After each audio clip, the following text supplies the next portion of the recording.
Chad Pate, Senior Trooper Kyle Stevenson.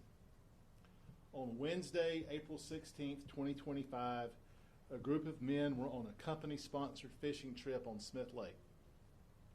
They were on a center console fishing boat operated by Gary Holcomb, who is a professional fishing guide for over 30 years.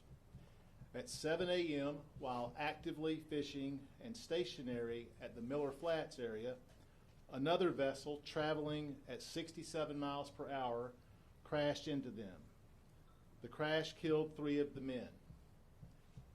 Joey Broom, 58, of Sneed, Alabama. John Kelly Clark, 44, of Coleman. Jeffrey Little, 62, of Brandon, Mississippi. Seriously injured were Gary Holcomb of Coleman and Luke Morgan of Albertville. There was an extensive recovery effort by multiple agencies who I want to recognize: the Coleman County Sheriff's Office, Coleman County Emergency Management Agency, Coleman County Dive Team, Coleman County Coroner's Office, Coleman County Emergency Medical Services, Crane Hill Fire Department, Bremen Fire Department, Cold Springs Fire Department, Logan Fire and Rescue, Jones Chapel Fire and Rescue, Alabama Fire Marshal's Office, along with troopers from the Aaliyah Marine Patrol who led this investigation. I also want to recognize the Alabama State Bureau of Investigation and the Tennessee Wildlife Resources Agency who assisted Marine Patrol in the post-crash investigation. This was a complex and time-consuming investigation. When the investigation was completed, the findings were presented to a Coleman County grand jury. That happened yesterday. The grand jury is made up of 18 citizens from all walks of life. The grand jury took an oath to diligently inquire into all indictable matters that occurred in Coleman County and to seek the truth without envy, favor, or malice. A grand jury has the authority to indict and the authority to dismiss. An indictment or charge is an accusation, and of course, any defendant is presumed innocent until proven guilty. This matter has gotten a lot of attention, but I want to emphasize that no one has more information about this case than the grand jury. After reviewing all the available evidence, the grand jury has charged Flint Davis of Leesburg, Georgia, with the following offenses: 3 separate counts of manslaughter for the deaths of Joey Broom, John Kelly Clark, and Jeffrey Little; 2 counts of first-degree assault for the injuries to Gary Holcomb and Luke Morgan; 1 count of reckless operation of a vessel; 1 count of failure to follow boating rules; 1 count of boating without a license. Mr. Davis was taken into custody last night and has since posted bail. In addition to the indictment, the grand jury issued findings and recommendations, and they authorized me to make these findings and recommendations public, which I will now read.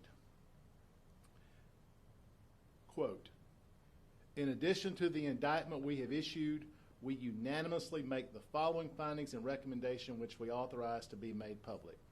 Number 1, that all fishing tournaments in the state of Alabama require participants to provide proof of boating safety certification, boating licenses, and any other license required by law.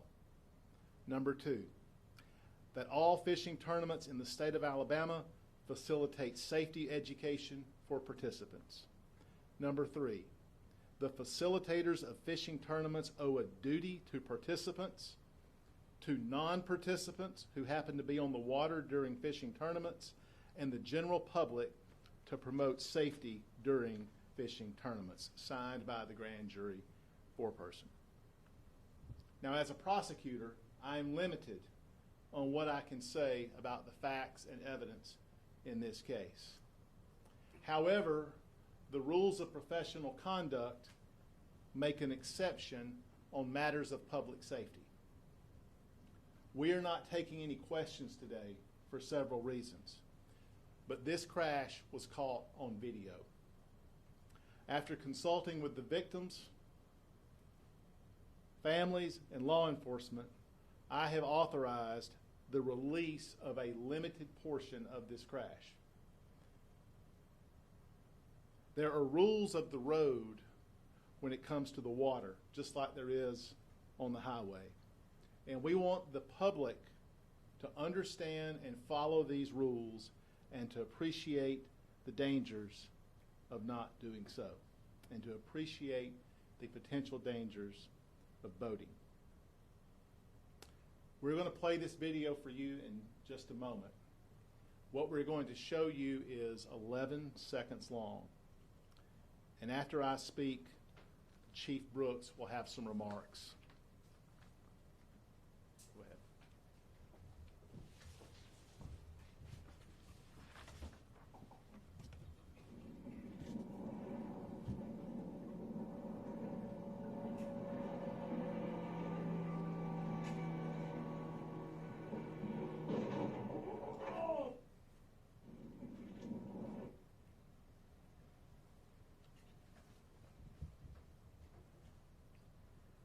The Marine Patrol Division of the Alabama Law Enforcement Agency's Department of Public Safety is responsible by Alabama statute and a memorandum of agreement with the United States Coast Guard for the investigation and reporting of all boating incidents on Alabama's public waters. On the morning of April 16th, Marine Patrol troopers, along with numerous local law enforcement and rescue agencies, responded to a two-vessel collision that occurred on Smith Lake in Coleman County. At approximately 7 a.m., a 2019 Nitro Z21 bass boat operated by Mr. Flint Davis of Leesburg, Georgia, struck a stationary 2007 Cape Craft CC-22 center console vessel with the owner-operator and 4 passengers on board just off Calvert Point in the Miller's Flat area of Ryan Creek on Smith Lake here in Coleman County. The collision resulted in the deaths of 3 persons on board the Cape Craft and critical injuries to the operator and another of his passengers. Mr. Davis was participating in the Tackle Warehouse Invitational Bass Fishing Tournament hosted by Major League Fishing on Smith Lake at the time of the incident. Mr. Gary Holcomb of Coleman, Alabama, the owner and operator of the Cape Craft, was conducting a guided fishing trip with 4 clients on board at the time. Both operators and the passengers on board the vessels were simply trying to take advantage of the excellent fishing opportunities that Smith Lake offers. The air temperature was 43 degrees and the water temperature was 62 degrees. The weather was clear with good visibility. The wind was light, water conditions were calm. It was full daylight. The lake was not congested, vessel traffic was light, even with the fishing tournament ongoing. Alcohol was not a factor. The weather was not a factor. Other vessel traffic was not a factor. Water conditions or other environmental conditions were not factors. Excessive speed was not a factor. The collision did not happen as a result of the tournament's blast-off procedures for the start of the tournament. What then contributed to this collision, resulting in the loss of 3 lives, critical injuries sustained by the survivors, and the lives of families impacted forever by the loss of their loved ones? Operator inattention. Distraction, not paying attention, failing to keep a proper lookout. Mr. Davis traveled in a straight line at a consistent speed with unobstructed forward view for at least 1 mile prior to striking the Cape Craft, a vessel our investigation indicates Mr. Davis clearly did not see.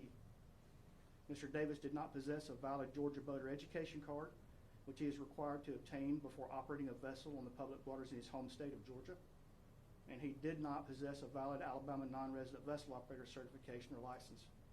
The Code of Alabama, specifically Title 33, required Mr. Davis to have held one of those at the time of the incident in order to have legally operated a motorized vessel in Alabama's water. Boater safety education in both states covers an operator's duties regarding maintaining a proper lookout and the dangers of distracted operation, as well as the requirements of the navigational rules of road. According to the U.S. Coast Guard's annual report for 2024, there were 3,887 boating incidents in the United States that resulted in 556 deaths. 2,107 injuries, and approximately $88 million in property damage. Operator inattention, improper lookout, operator inexperience, machinery failure, and failure to follow the rules of the road ranked as the top 5 primary contributing factors in these incidents nationwide. 4 of those 5 contributing factors are also in Alabama's top 5 contributing factors. Of the top 5 contributing factors in our state, 3 played a key role in this incident: operator inattention, improper lookout, and failure to follow the rules of the road. In closing, we would recommend all boaters in Alabama take a safe boating course. We recommend that all boaters know what's required of them prior to going to the water, to check and double check to make sure they have everything they need and that is required, and to know and follow the rules and regulations. For more information on boating laws in Alabama, or to sign up for a safe boating course offered by the Marine Patrol Division, please visit our website at www.alea.gov. Thank you for your time. I just want to conclude this by thanking Chief Brooks, Lieutenant Pate, and Senior Trooper Stevenson for being here. They all have done tremendous work on this case, as well as so many others at ALEA and the Marine Patrol, and we appreciate their commitment to public safety. Thank you.